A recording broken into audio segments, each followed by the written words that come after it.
I'm back outside. Just like old times. Here to review my second show at Madison Square Garden. The Brothers, April 16th, 2025. Let's get into it. So for those of you who don't know, 5 years ago, in 2020, right before the COVID pandemic actually, the remaining members from the final lineup of the Allman Brothers Band decided to perform a show billed as The Brothers to celebrate the band's 50th anniversary. 5 years later, here in 2025, they decided to play 2 more shows at MSG. It's the second of these dates that I went to, on April 16th of 2025. Now, a few months ago, you may remember I actually made a review of another Allman Brothers related concert, the Allman Betts Family Revival at the Beacon Theater. Now, this was a great show, and it was done by Devon Allman and Dwayne Betts. Now, while that show was great, someone I know had actually gone to the Brothers show back in 2020 and would always tell me, well, I actually got to see people who were in the Allman Brothers band. And, I felt a little jealous about that, but I figured, they're probably not going to do it again. A few months later, they announced these shows, and I'm like, maybe I should have just waited for these shows then. But, I had no way of knowing they were going to come. But, yeah, these shows came around, and I was like, how could I say no to that? It's going to be Warren Haynes, Derek Trucks. Like, this is going to be awesome. And, indeed, the show did not disappoint. So, what I would like to welcome you to here is my new format for my concert reviews.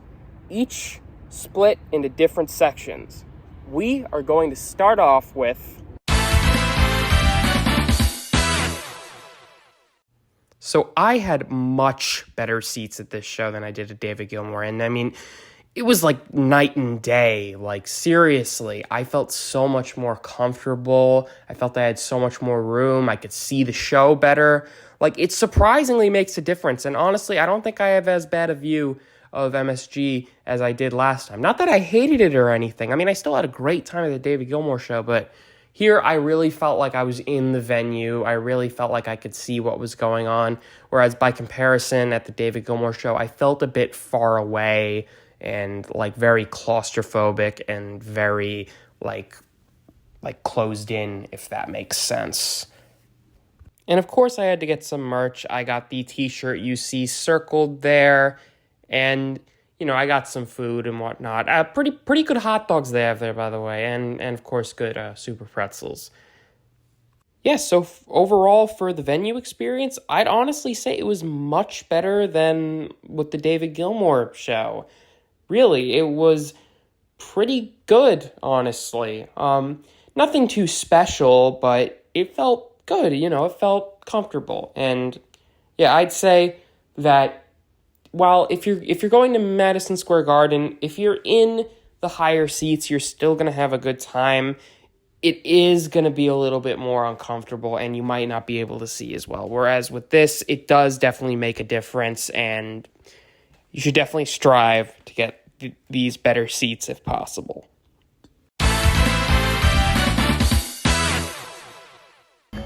One of the coolest parts about this show was the stage setup.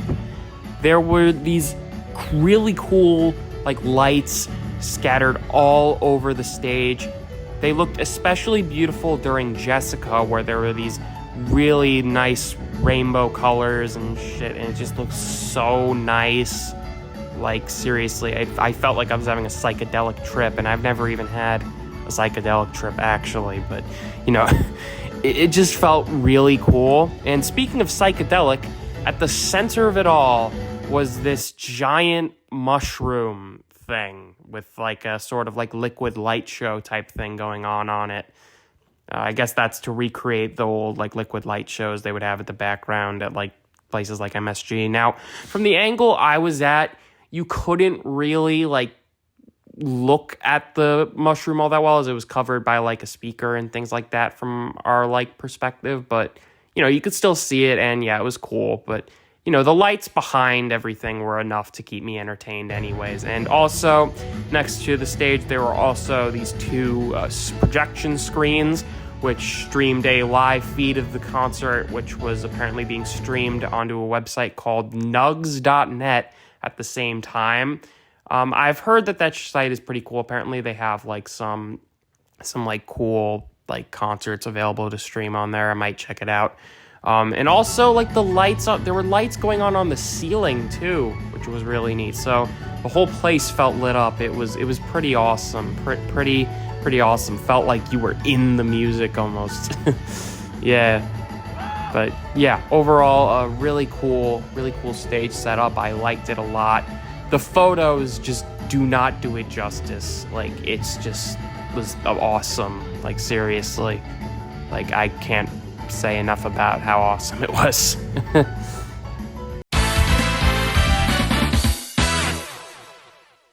Here's the set list. As you can see, there's plenty of good Allman Brothers classics, along with a few more deep cuts, which is pretty cool, including even some songs from the 90s. Now, I heard some people say that the set list from the previous night was better, and while there are definitely some choices that I would have put into the night I went to, such as Mountain Jam, Statesboro Blues, and Hotlanta, I think overall they're pretty much on par. Although, interestingly, on neither night did they do Rambling Man, which is one of the band's biggest hits. Interestingly, as I was walking out and mentioned that, they didn't do Rambling Man, someone walking nearby actually said, well, they did that the previous night. They were wrong!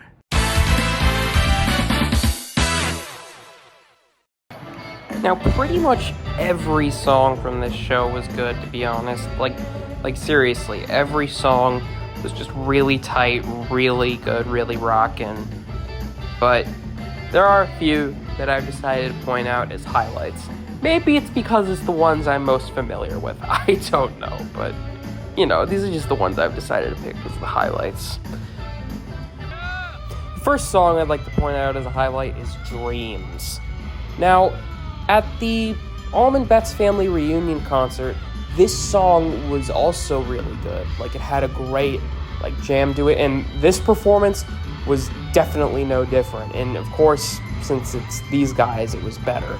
Derek Trucks just delivers an absolutely awesome, very jazzy-sounding solo with both slide and regular guitar mixed in together. It just sounded really good, really biting, just really just awesome, just really psychedelic.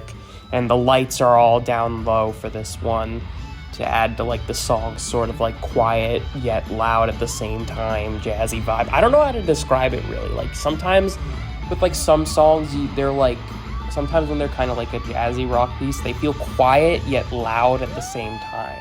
I don't know how to describe it. It's something you would hear while strolling down on the street in the middle of the night in a barren city where you're the only person out and you're afraid you're gonna get murdered or something. I don't know. That's how that song feels. And yeah, it was a really definitely a highlight of the show. And because it's definitely one I feel you can do some great jamming over, and yeah, they certainly did some great jamming over this one. Next up, we have Dickie Betts' masterpiece, Jessica. Oh man, was this one great. I already mentioned the beautiful rainbow lights that were on during this song, which really added to the vibe, and you also saw Chuck Leavell's beautiful piano solo earlier, but yeah, this performance of the song was just awesome with, the bright, beautiful guitars of the song. They just definitely did it such good justice. They did this song such good justice. Dickie would be proud. Now, this performance, I'd also say, definitely made up a bit for the performance of it at the Allman Betts Family Revival performance, because while that performance was good, in the audience there was this one lady in our area who was standing up dancing. Nobody else was, but she was this one lady who was, and it kind of got distracting during the song. I mean, you could dance if you want, but nobody else was, so it kind of got distracting during that song. But whatevers. This performance of it was great, definitely made up for that. And yeah, it's just a beautiful, beautiful song. Just a beautiful, bright song. Kind of song that makes you feel like you're taking a nice trip out to the country, out to the countryside with your nice girlfriend, a nice little romantic getaway out to the countryside, you know. Very relaxing, very beautiful. It just makes me think of having a nice getaway out to the farm or something, you know. Hey, that's the charm of Southern rock, I guess. Well, gee whiz, I just started daydreaming there. Sounded like I was high for a second there. I'm leaving that in. Anyways, yeah, Jessica, very good song, very glad to see it here. Alright. Next up, we have the song that opened the second set, Melissa. Now, what interested me about this performance of the song is that they extended it into somewhat of a jam piece, like there was extended solos in it and whatnot. Now, normally though, this isn't really a track I associate with that sort of thing. To me, it's more of just a sort of like soft rock piece, you know, not really one you'd really just jam over, just sort of like just a basic, like short, simple little ballad type piece. But hey, they added some you know, some soloing to it, and it was pretty cool. It's pretty cool. Definitely some good sort of softer soloing from Derek Trucks. Yeah, definitely a highlight of the set for sure. Very, very beautiful song again. Very beautiful. I love to say the word beautiful. I guess I'll be saying that a lot. Now, the next song I'd like to highlight is a curious one for a couple of reasons. First off, the song started off with like an intro that sounded very reminiscent of the Grateful Dead's rendition of Not Fade Away. Like, the beginning, it just sounded so similar. Like, here, have a listen. What's a Grateful Dead song?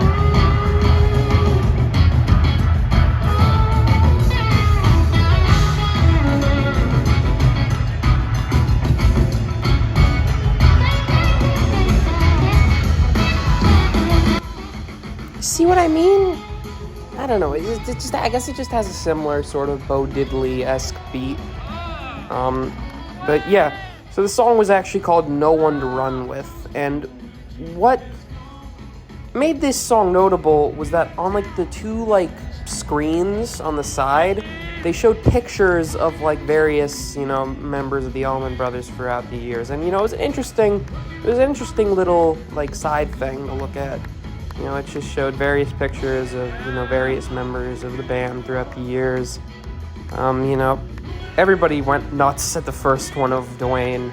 I didn't know what was going on first because I wasn't looking at the screen, but then I looked up and saw it. But yeah, it's a good song too.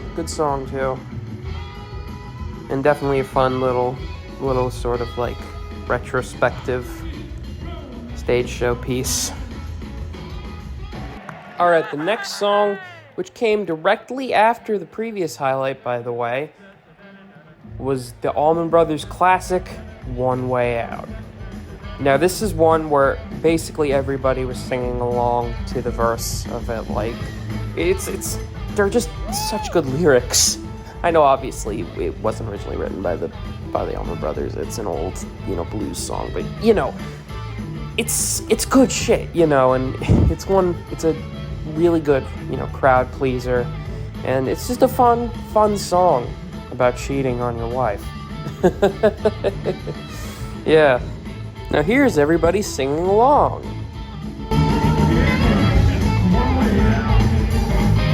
Well, I just can't get out the door. Hey, but one way out there. Well, I just can't get out the door. 'Cause there's a man down there, might be your man, I don't know. Next up, we have yet another Dickie Betts classic. This is Blue Sky. This is a very beautiful song, centering around a very beautiful solo done by both Derek Trucks and Warren Haynes in the major scale, and it just sounds really nice. It's a very beautiful song on the original Eat a Peach album with Dwayne and Dickie, and it was great here live with Warren and Derek. And yeah, it was just great. It was great. especially the dueling solo section towards the end where they're both playing in harmony with each other. It just sounds really nice. Dueling guitars can sound really nice. Also, is it just me, or do the lights here on this song sort of look like the colors of like that blue sour apple Fun Dip? I don't know if anybody's ever had that. Interestingly enough, on the train to MSG, I actually saw some guy with Fun Dip. Very weird. Like, maybe that's what reminded me of it. And of course, for the final song that I'm highlighting here, you gotta go with the encore, Whipping Post. Man, is this song badass. I love this song so much. It feels so, like, there's so much, like, tension on it. Like, you really do feel like you've been tied to the whipping post, not gonna lie. It's so heavy, it's so, like, rockin'. I don't know, it just feels such like a awesome yet tensious song to listen to. It's just awesome. And yeah, perfect choice of encore. You know, great chorus, like, and of course, amazing, mind-bending solos from Derek Trucks and Warren Haynes here. Like, seriously, some good stuff. Really, again, makes you feel like you've been tied to the whipping post. Only thing I would change about this song was maybe the lyrics, rather than having it be about just like generic like love relationship type stuff. Have it be more about, like, I don't know, like actually being tied to the whipping post or something like crazy, or like maybe like being like fucking beat up or something. I don't know. I feel like that would fit the music kind of more, and then keep the chorus the same. But yeah, this song is just badass. And interestingly, there was a part where it sounded like they quoted this Doors song called Universal Mind. Like seriously, like one of the solos sounded just like a part from that song. Very, very interesting. But yeah, Whipping Post, great song, one of their best, and definitely one of the best songs of the night. But yeah, those are all the songs I've decided to highlight here. All the songs were very good. Like that song Soul Shine was very good. Good Morning Little Schoolgirl was very good. You know, a lot of good songs on there. These are just the ones I've decided to highlight for this video, because I don't think I don't think I'm going to be able to get to all the songs on here. But yeah, really, really awesome stuff.